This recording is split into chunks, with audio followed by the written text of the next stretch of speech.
Chào các bạn nha. Thì hôm nay shop có nhận được cái bộ điều khiển máy tính từ xa GL Inet Comet PoE, model là GL RM1PE do hãng gửi sang nhé. Bên mình sẽ mở hộp xem bên trong có những gì nha.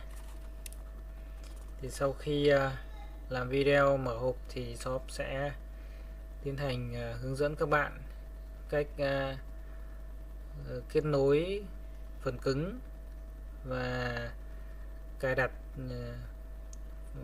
phần mềm trên máy tính để chúng ta có thể điều khiển máy tính, máy chạm, máy chủ từ xa thông qua cái thiết bị Comet PoE nhé. Bây giờ mình xin phép được mở hộp này.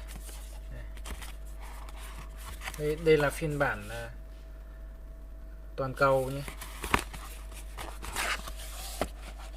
Đây bao gồm là cái thẻ này. Đây là hướng dẫn sử dụng này. Đây. Các cái mô tả về kết nối. Ok. Tiếp theo đây là thiết bị. Đây. GL Inet Comet PoE. Đấy. Model GL RM1PE. Đây chúng ta có thể thấy đây là cái thiết bị vỏ bằng kim loại, thiết kế nhỏ gọn chắc chắn.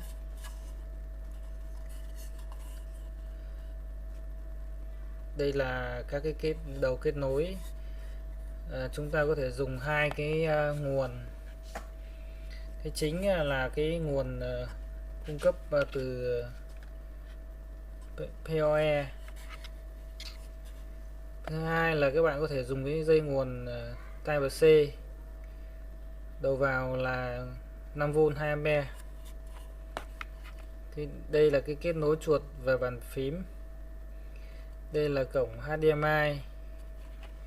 Còn đây là cái nút reset. Đây là cổng USB 2.0. Đấy. Ta xem có gì ở bên trong nữa nha.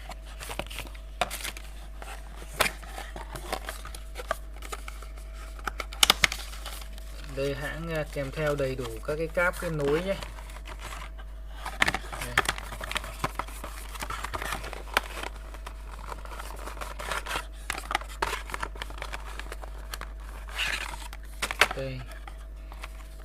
Đây là cái cáp HDMI dùng để kết nối giữa cái bộ Comet với máy tính.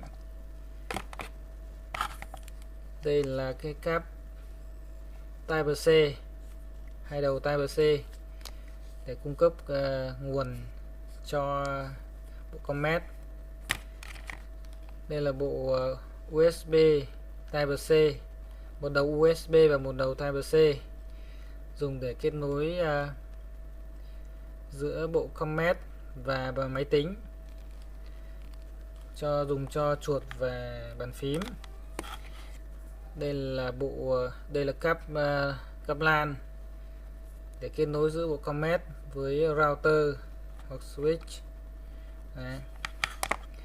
Mình vừa mở hộp thiết bị điều khiển máy tính từ xa Comet PoE.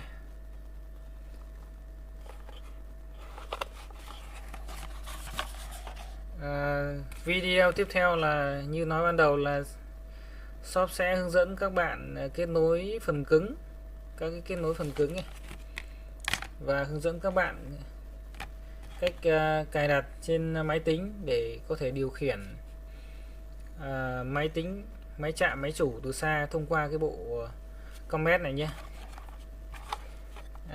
Cái thiết bị này thì shop phân phối tại Việt Nam, được giao toàn quốc, nhận hàng kiểm tra thanh toán. Link mua hàng thì shop có để bên dưới. Xin cảm ơn các bạn. Xin chào các bạn nhé.